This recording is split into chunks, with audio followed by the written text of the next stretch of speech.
Bienvenidos a Jalisco Cuida tu Salud. El tema de hoy, seguridad en los servicios de salud. Pero, ¿es seguridad de las escoltas o los agentes guardaespaldas que cuidan a los funcionarios de salud? Sí, doctor César Augusto. Fíjate que es lo primero que se nos viene a la mente, ¿no? Seguridad en los servicios de salud. Seguramente nos referimos al policía que se encuentra en la entrada para que no se roben al niño de recién nacido.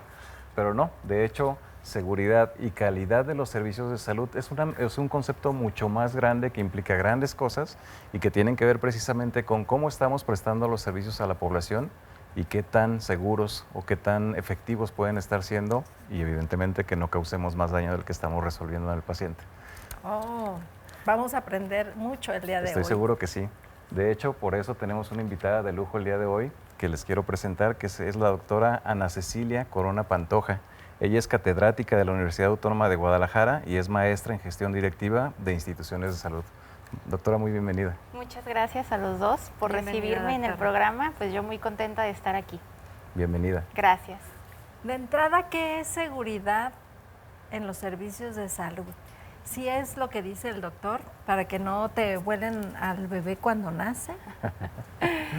Bueno, hablar de seguridad es también hablar de calidad, ¿no? Entonces es inherente una de la otra, no las podemos separar. Y hablar de calidad es que todo lo que hacemos para el paciente esté probado científicamente, que es seguro, que le va a funcionar y que, como usted decía, no le vamos a ocasionar más daño con el que ya llega a un hospital, ¿no? Y hablar de seguridad es hacerlo con el mínimo riesgo para el paciente, siempre ponderando su beneficio, siempre. Y para lograr calidad y seguridad, pues hay un mundo detrás de eso, no es tan sencillo. Yo siempre digo, la calidad y la seguridad en las instituciones de salud, consultorios, farmacias, lo que sea que tenga contacto con pacientes, no es cuestión de suerte. Es un trabajo arduo que evidentemente involucra a todos en el sistema de salud que nos manejamos. A ver, platícanos, doctora. Habitualmente cuando hablamos de calidad en cualquiera de los ámbitos, lo primero que pensamos particularmente en los servicios es que nos hayan atendido bien, que nos hayan chequeado, a lo mejor que no nos hayan maltratado, por supuesto. Pero la calidad en los servicios de salud implica muchísimo más que solamente eso. Sí lo incluye, pero implica otras situaciones. Sí, hablar de calidad es hablar de que la atención que le damos al paciente tiene que cubrir muchísimas características, ¿no? Cuando nosotros leemos los libros y estamos aprendiendo, se le llaman dimensiones de la calidad. ¿Qué quiere decir esto? Que tengo que tratar bien al paciente, sí o sí, eso es inherente, pero también la atención tiene que ser oportuna. Eso quiere decir que el paciente la tiene que recibir cuando la necesita. Un ejemplo, ¿no? Un paciente que llega con un dolor de pecho, que podríamos pensar es un infarto, necesita en ese momento ser atendido. Yo, por más que le hable bonito al paciente, que lo abrace, si en ese momento yo no le hago un electrocardiograma, no lo voy a salvar, por más buenas intenciones que yo tenga. Entonces, es calidad hablar de que esa atención es oportuna. Tiene que ser efectiva, tiene que ser equitativa, tiene que ser centrada en el paciente también. ¿Qué quiere decir la palabra centrada en el paciente? Que el paciente es como fin, no como medio. Yo siempre voy a trabajar para pro del paciente, no para pro mío, como enfermero, médico, siempre el paciente como fin. Entonces, hablar de calidad es de verdad dar una atención centrada en el paciente, oportuna, equitativa, eficaz, eficiente, y obviamente eso pues lleva muchísimo detrás de. Oye, doctora Ana, entonces quiere decir que si yo voy al seguro, si voy al ISSSTE, si voy al sector salud y me encuentro a un doctor que ya me regañó, que se portó prepotente, ¿puedo hacer algo yo como paciente? Sí, pues todos los hospitales de la organización que sea, porque obviamente usted acaba de mencionar diversas organizaciones, trabajan de manera diferente, ¿no? Pero actualmente todos los hospitales que están atendiendo pacientes, que están activos, tienen un comité de calidad y seguridad y obviamente reciben este tipo de quejas para retroalimentar a las personas que se ven involucradas. Entonces, sí, lo primero es que el paciente sepa que puede preguntar, que está en su derecho, ¿no? Que el preguntar, que el tener dudas es normal, pero que es la única manera de también contribuir con su seguridad. ¿Cuáles serían como mis 3 derechos de paciente? Pues preguntar, ¿no? Que él se le aclaren esas dudas y también mi derecho a decir no o a decir lo quiero pensar, ¿no? Al tratamiento. Al tratamiento, al recibir una mala noticia, en este momento no estoy listo, puede darme un momento, quiero que llegue mi familiar. Entonces el paciente obviamente tiene los derechos también de involucrarse en su enfermedad y de involucrarse en su tratamiento. ¿Qué otros derechos tiene el paciente en el momento en el que está recibiendo la atención? Creo que son más de 3 los que tiene. ¿Nos puedes platicar cuáles son? Sí, claro, pues obviamente tenemos perfiles de pacientes amplios, ¿no? Ajá. No el paciente es el mismo, no todos los pacientes tienen la misma religión, tienen Claro. las mismas creencias, no todos los pacientes tienen las mismas prioridades. Entonces creo que el paciente siempre va a tener derecho a ser escuchado, ¿no? A opinar, a poder decir esto sí me gusta, esto no me gusta, a formar parte del equipo en su tratamiento. Anteriormente la medicina era muy paternalista, ¿no? Claro. El médico decía qué se hacía, cómo se hacía y el paciente solamente escuchaba. Actualmente el paciente tiene el derecho y también, ¿por qué no decirle la obligación, ¿no? De involucrarse en su enfermedad y decir, ¿sabe qué, doctor? Estoy de acuerdo con usted, pero quiero una segunda opinión, ¿no? Claro. Estoy de acuerdo con usted, pero en este momento tengo otra prioridad. Entonces el médico también ahí puede acompañarlo en esa decisión y en ese derecho que tiene. ¿Y esa segunda opinión puede ser en el mismo edificio?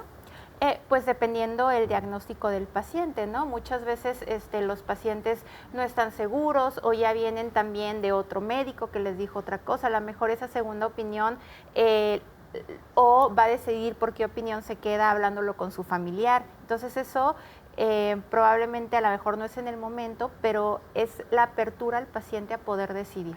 Entonces dicen, el médico soy yo. Eso no se vale ya. Ya no se debería de hacer eso, ¿no? Y yo creo que justo es lo que estamos trabajando en estas nuevas generaciones, el que la relación médico-paciente mejore para bien, ¿no?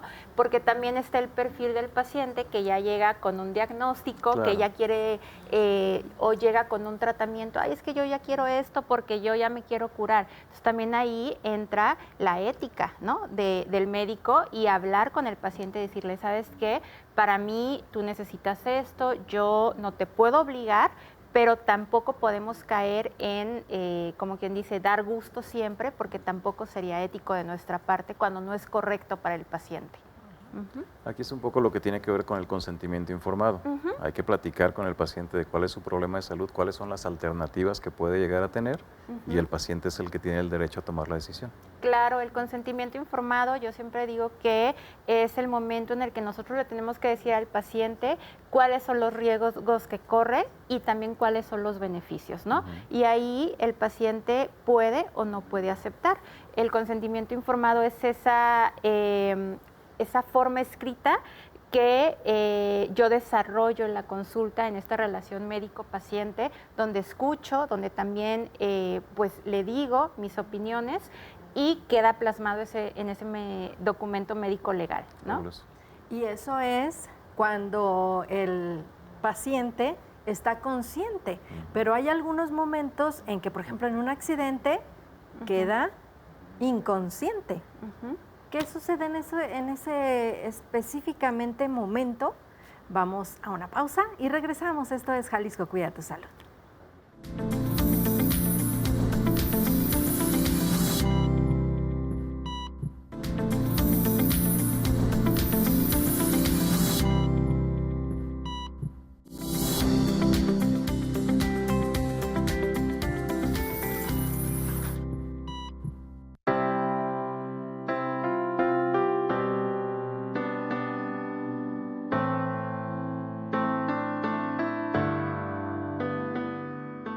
Entrar a un hospital o a una clínica suele venir acompañado de incertidumbre. Entre pasillos blancos y sonidos de monitores, lo que el paciente busca más que un diagnóstico es una señal de que todo estará bien. A veces olvidamos que la medicina es, en su raíz más profunda, un encuentro entre dos seres humanos. No es solo curar un cuerpo, es cuidar a una persona. El trato digno no es un lujo ni un protocolo opcional, es una parte fundamental de la terapia. Escuchar el miedo de una madre o padre o la duda de un abuelo tiene un poder sanador. Un profesional que mira a los ojos, que explica con paciencia y que llama por su nombre a quien tiene enfrente, está reduciendo el miedo o la ansiedad de su paciente. La ciencia nos da herramientas como la tecnología, los fármacos, las cirugías, pero la humanidad nos da la dirección. Porque un paciente que se siente comprendido y respetado no solo se recupera más rápido, recupera también su dignidad en un momento de vulnerabilidad. Al final del día, la excelencia médica no se mide solo en estadísticas de éxito, sino en la huella de paz que deja en quienes cuidan, porque la mejor medicina siempre será el trato humano.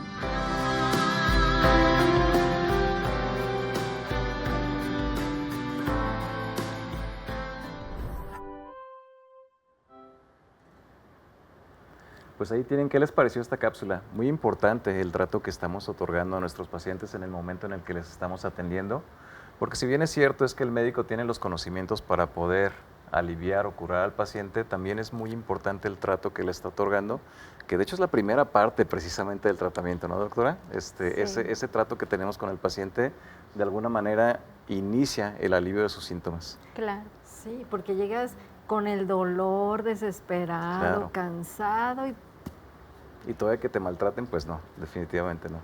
Así es. Pues yo creo que es una habilidad que vamos desarrollando, ¿no?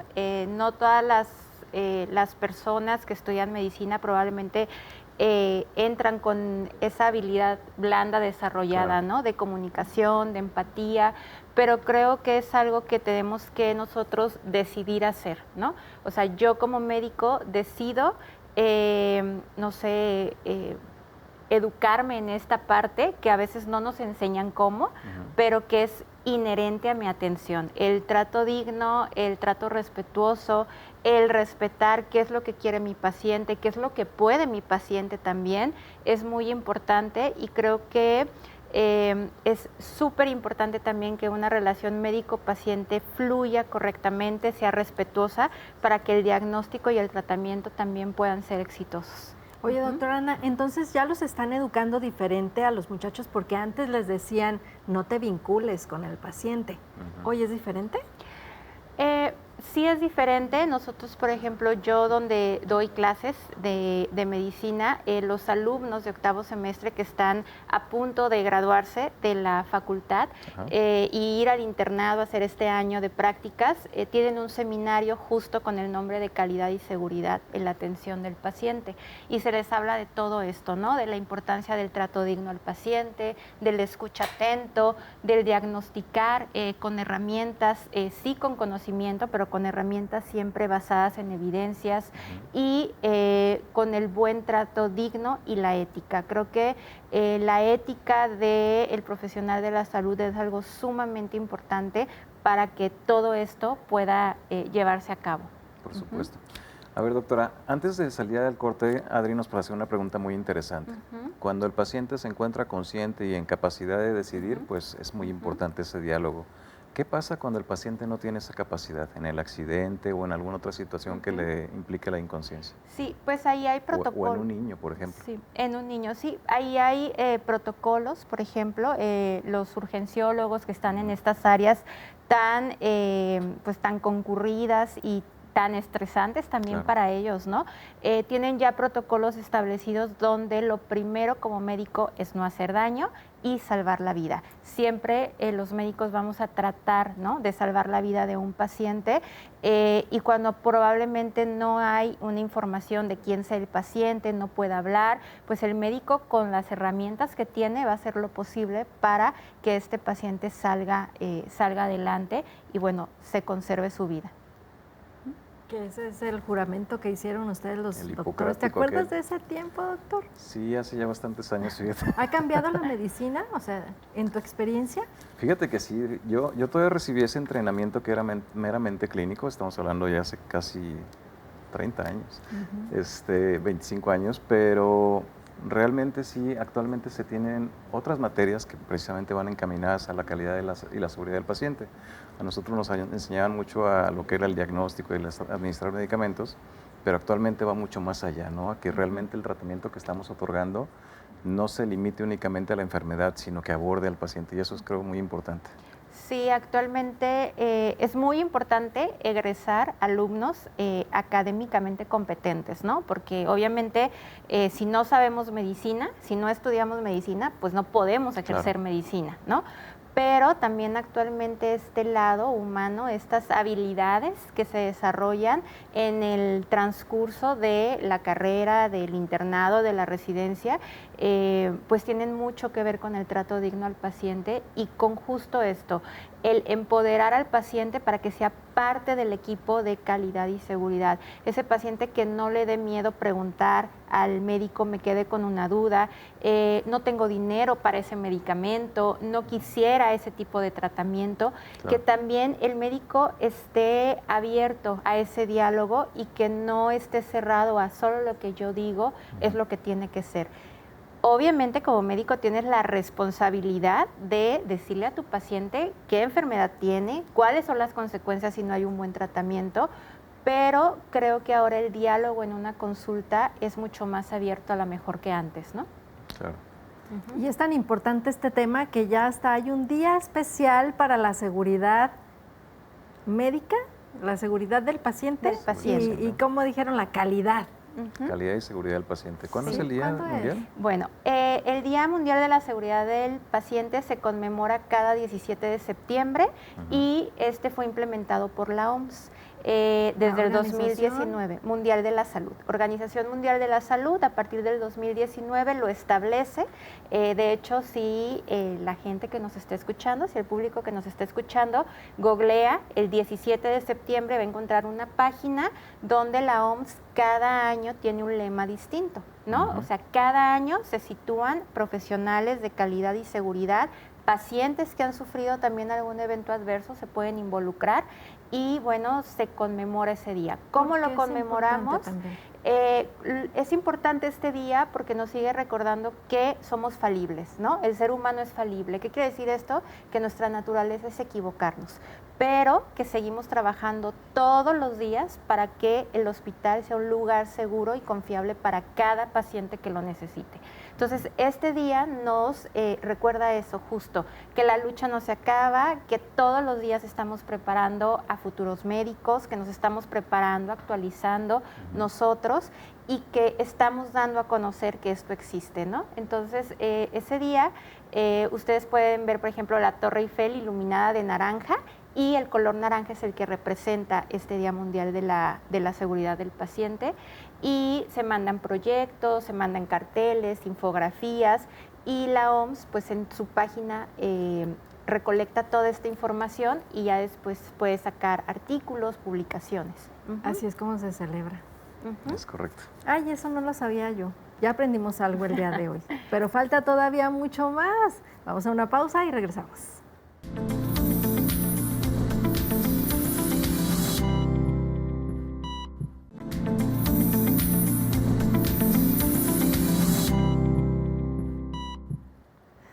Estamos en Jalisco Cuida tu Salud platicando acerca de la importancia que usted como paciente sepa cuál es su tratamiento, cuál es su diagnóstico, porque luego hay memes, doctor, donde dicen, usted era al que le íbamos a operar de tal cosa y sucede, no, era tal.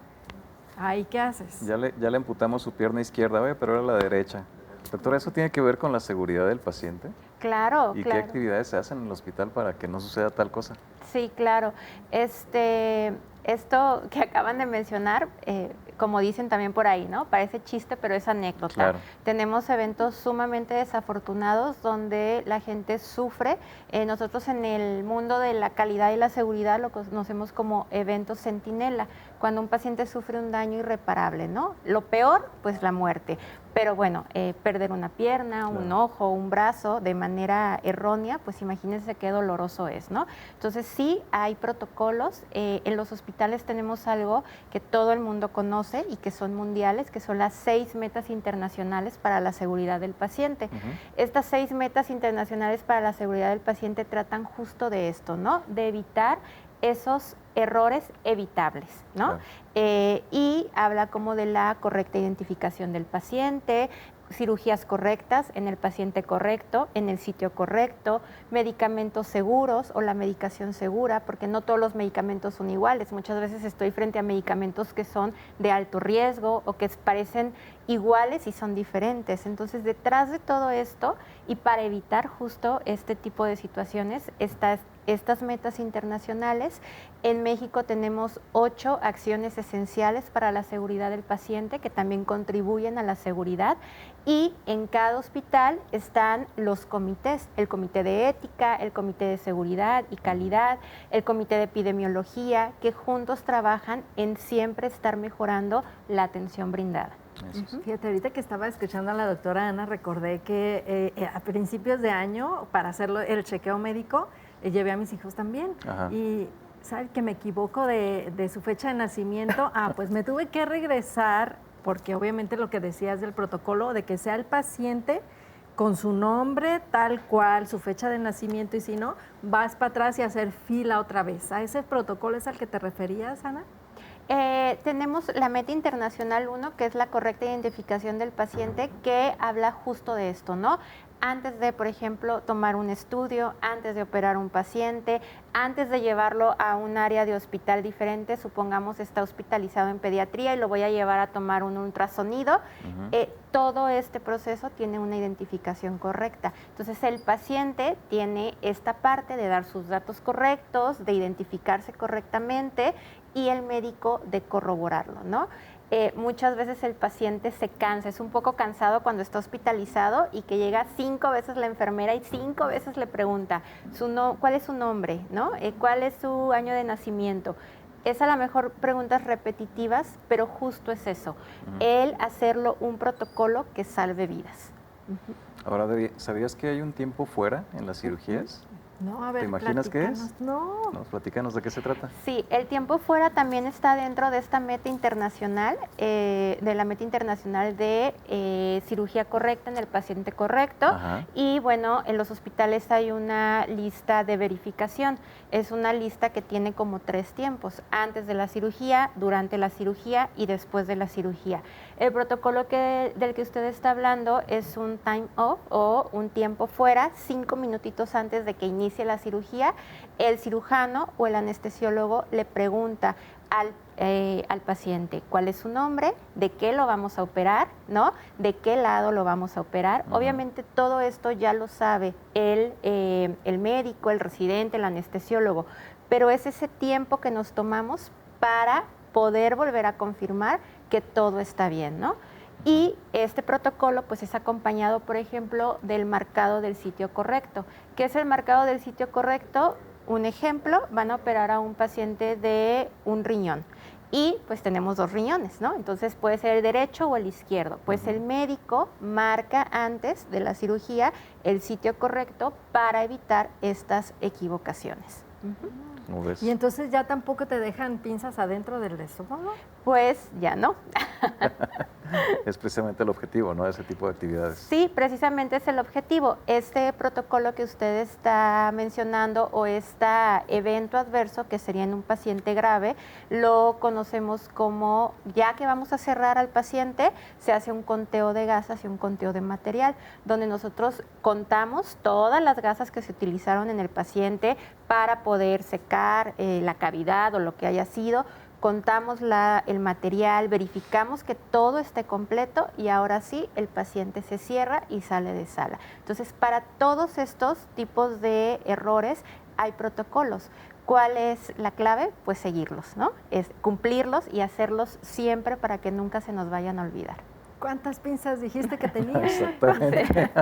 Si tiene usted dudas, le recordamos la línea Salud Jalisco 33 38 23 32 20, doctor. Así es. Oye, doctora, platícanos de otra cosa. A ver, todo lo que hemos platicado hasta ahorita tiene que ver con lo que la institución hace para poder garantizar la seguridad del paciente. Pero actualmente se habla de equipos de seguridad, en los cuales se participa por parte del personal de salud, por supuesto, pero también el paciente tiene participación. ¿Cuál es su participación? Sí, pues justo esto, ¿no? Decíamos, la calidad es centrada en el paciente. Y hablar de que la calidad es centrada en el paciente es empoderar al paciente positivamente. ¿Qué es empoderar al paciente positivamente? Que el paciente se involucre, que conozca la enfermedad que tiene, que se quiera curar, ¿no? Eso muy importante, que un paciente se quiera curar y que el paciente tenga también la libertad y la confianza de tener este diálogo con su médico.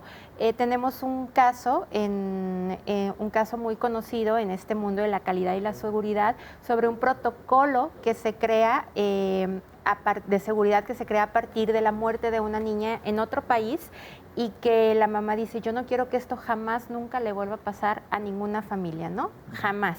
Entonces, a partir de ese evento sumamente desafortunado, se crea un protocolo donde los cuidadores de los niños que están hospitalizados se involucran en la lista de verificación de los medicamentos.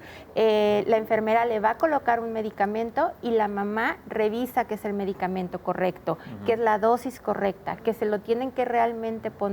Este equipo entre médicos, enfermeras, residentes, paciente, pues obviamente aumentan la seguridad y la calidad de la atención. Es básicamente una doble verificación. Una doble verificación, pero con el que sabe más, que es el propio paciente, ¿no? Porque muchas veces el paciente llega a la consulta y él solamente sabe qué está tomando, qué no está tomando, y eso obviamente, si a lo mejor nosotros no se los preguntamos y el paciente no nos lo dice porque no nos tiene la confianza de interrumpirnos.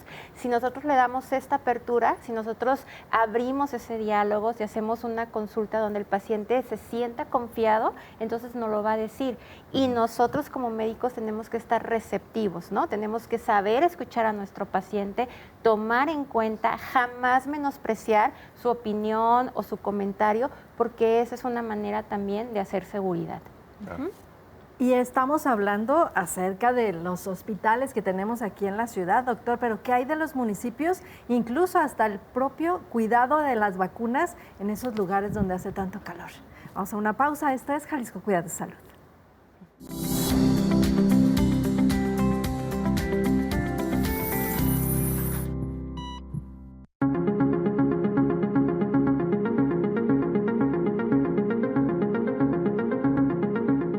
Hoy en día, la información viaja más rápido que cualquier virus.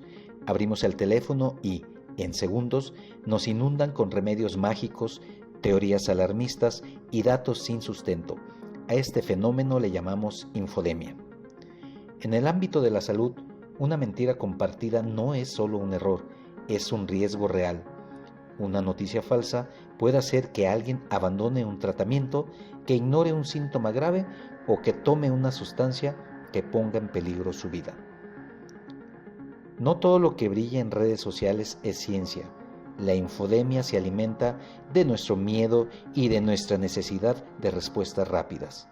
Pero en salud, lo rápido no siempre es lo seguro. La verdadera cura comienza con la validación o verificación de la información. Antes de compartir y creer, detente. Pregúntate, ¿quién lo dice? ¿En qué se basa? ¿Es una fuente oficial? Consultar a los expertos y a las instituciones de salud es la única forma de validar para crear un mejor criterio contra el engaño. Infórmate con responsabilidad, elige la evidencia.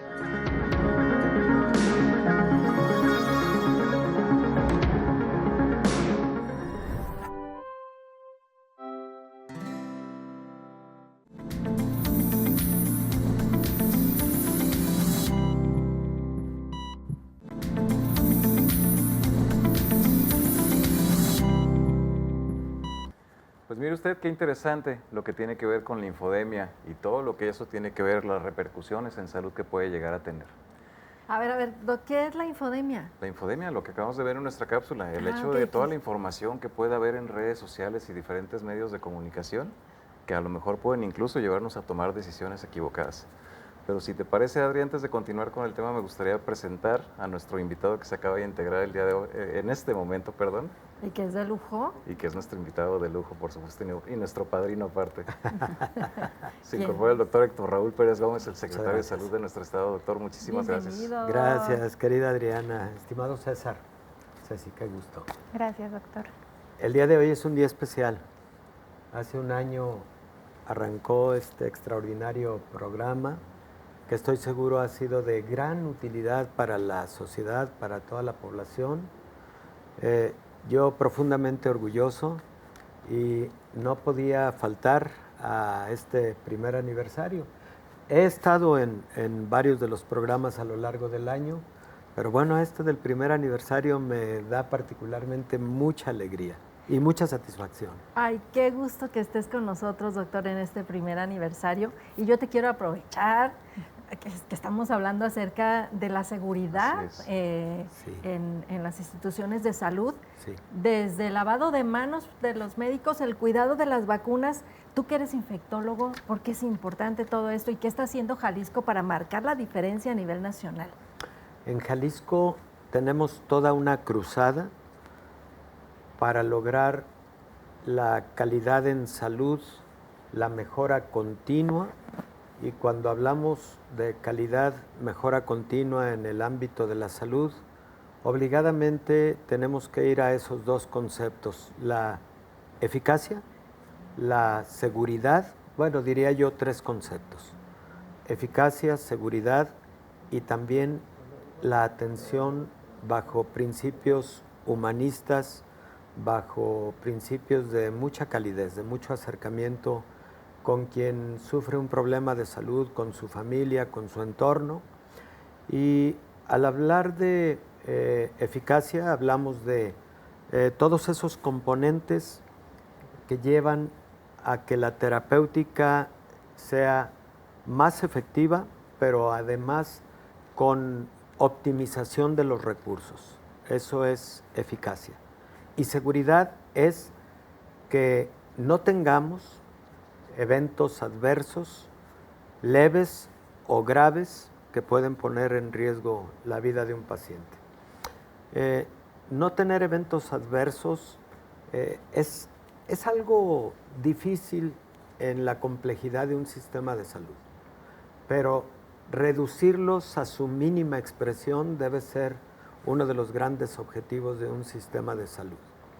Ejemplo, que los tratamientos sean suficientemente seguros y eficaces, que las vacunas sean suficientemente eficaces y seguras, es decir, que el mínimo posible de pacientes tengan algún evento adverso.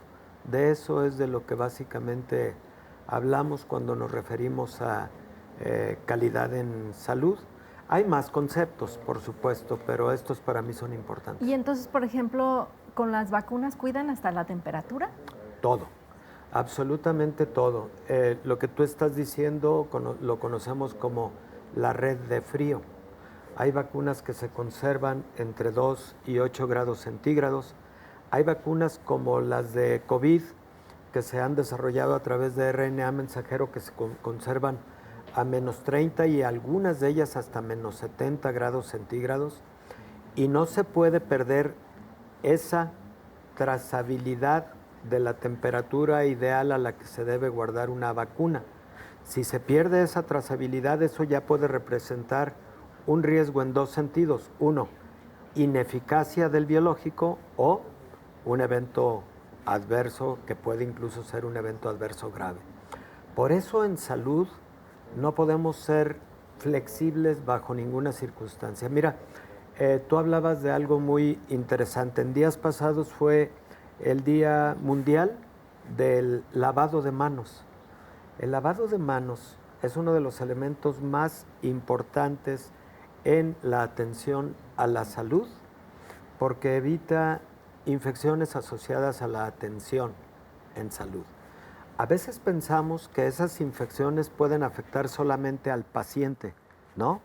Pueden afectar a sus familiares, pueden afectar al propio profesional de la salud. El lavado de manos tiene 12 pasos y además tiene 5 momentos.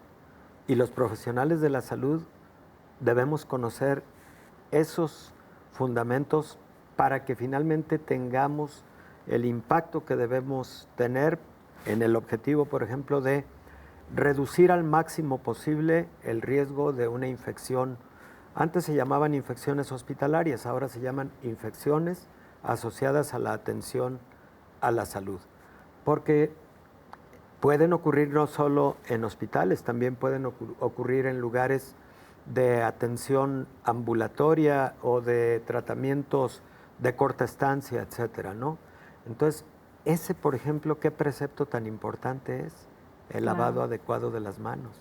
Y es muy barato, comparado con la necesidad de andar utilizando antibióticos para resolver una infección de esa naturaleza, antibióticos que en ocasiones una sola ampulita cuesta 3,000 pesos para un solo día y frecuentemente son tratamientos de 10 o de 14 días, cuando el lavado de manos es algo tan económico. Prácticamente gratis, ¿no?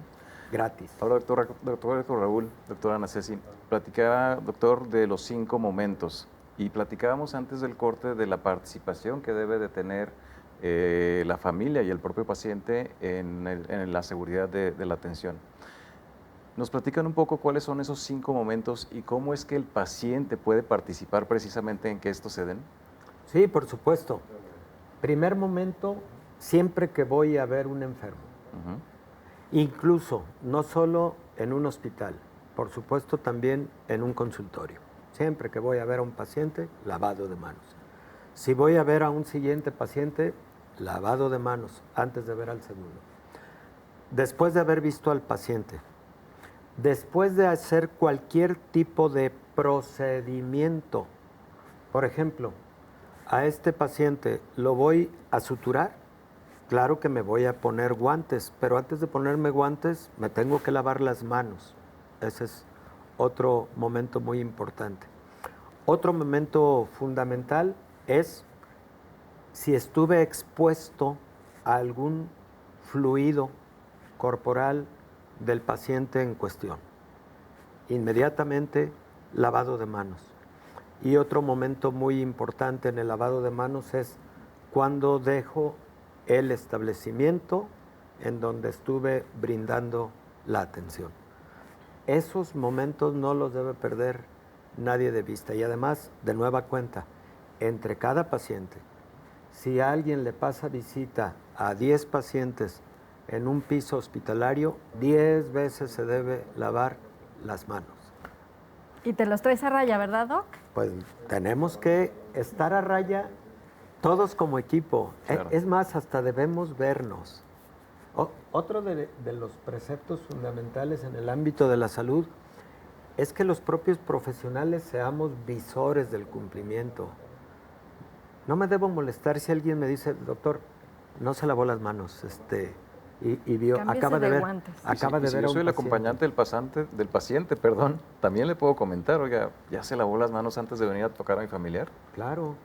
O en los hospitales, qué importante es que los visitantes sepan que se tienen que lavar las manos antes de entrar a ver a su ser querido. Sí, todos tenemos esa obligación cuando entramos a un hospital. Y es tan detallista el secretario de Salud que hasta el día de hoy, que es el primer aniversario, nos trajiste pastel. Oye, es bajo en calorías, quiero decirlo. Bueno. Es bajo en contenido de carbohidratos, porque aquí como promovemos la salud, quiero decirles, está muy sabroso, ¿eh? ¿Te lavaste las manos, doctor? Si no, no puedes... por supuesto, antes de iniciar el programa como corresponde. ¿Antes de iniciar cuál programa? ¿El de hace un año? No, bueno, está muy bien. Bueno, no venía preparado. ¿Qué tal? Ven, les digo. ¿Ya? En este preciso todo momento. Tuyo, doctor. Muy bien, doctor. Todo pues, tuyo, doctor. Pero ustedes van a pagar la velita, ¿eh? Nuestra invitada. A ver, entonces... Mientras tanto, agradecemos a... Ustedes nos ven aquí, pero hay todo un equipo detrás de cámaras y queremos agradecer a los colaboradores del programa Jalisco Cuida tu Salud, Mari Carmen Reyo Velázquez, nuestra productora, Rosa Norma Galván de la Torre, reportera de redacción, Magali Ramírez Márquez, también en producción, Leobardo Osuna Sánchez, reportero redacción, José Luis Mesa Hernández, edición camarógrafo, Luis Iván Espinosa Prado, edición camarógrafo, y Juan Manuel Ruiz López en nuestro equipo de producción. ¿Tú tienes más, doctor? Sí, también más. Sí. Es un equipo muy grande que está ¿Ya? trabajando precisamente para que nosotros podamos llegar ahí con ustedes. Nuestro operador switcher, que es Javier Hernández, Diego Vidales y Rodrigo, que son nuestros operadores de audio. ¡Bravo! Nuestros camarógrafos Luis González, Mario Cortés, Christopher Espinosa, nuestro operador de videotape Diego Salinas y también Diego Guzmán, los ingenieros Jorge Requena y Jorge Carrillo, nuestro editor Juan Pablo, el máster de transmisión que son Alma y que también es Ramiro, también nuestra programación que se encuentra a cargo de Zulema y nuestro productor que es Mauricio López. Muchísimas gracias, Mau, por todo el apoyo y muchísimas gracias a todos por poder hacer esto. Muchas gracias a todos. Muchas gracias por la confianza, doctor. No, Adriana, toda la confianza, César. Ustedes han sido extraordinarios en este equipo de trabajo, con una conducción magistral, con una preparación a prueba de todo, y en la Secretaría de Salud no podemos menos que estar muy orgullosos del trabajo que han venido realizando, y junto con todo el equipo de producción, a quienes han hecho ustedes referencia, que a veces no se ven en las cámaras, pero que hacen un arduo trabajo. Felicidades a todas y a todos. Felicidades a todos y Felicidades. gracias a ustedes por su preferencia y que sea el primero de muchos, doctor. Que sea así. Hace un año una idea tomó forma en las pantallas de las familias jaliscienses: llevar información de salud clara, confiable y cercana a cada hogar y a cada familia. Así nació Jalisco Cuida tu Salud. En este primer año al aire, el programa se convirtió en un espacio donde la salud no es un tema lejano o complicado, sino una conversación necesaria. Con la conducción de la periodista Adriana Luna, en compañía del doctor César Domínguez, este espacio semana a semana presenta expertos en diversos temas, con un solo propósito: informar para proteger. Detrás de cada cápsula hubo voces, ideas y compromiso. Norma Galván, Leoberto Osuna y Manuel Ruiz aportaron su conocimiento y dedicación para desarrollar contenidos sobre los temas que más importan a la población jalisciense, desde enfermedades de temporada hasta salud mental, prevención y bienestar en todas las etapas de la vida. Y para que cada pieza llegara con calidad y claridad a la audiencia, Iván Espinosa y José Luis Mesa pusieron su talento en la edición, dándole forma, ritmo y vida a cada cápsula. Todo esto sin duda no podía suceder sin el apoyo de la producción del equipo de Jalisco TV, quienes bajo las indicaciones del productor Mauricio López han cobijado este proyecto que hoy cumple un año al aire. Desde la Secretaría de Salud celebramos este primer año con la convicción de que informar es también cuidar. Jalisco Cuida tu Salud, porque la salud de nuestra gente nos importa.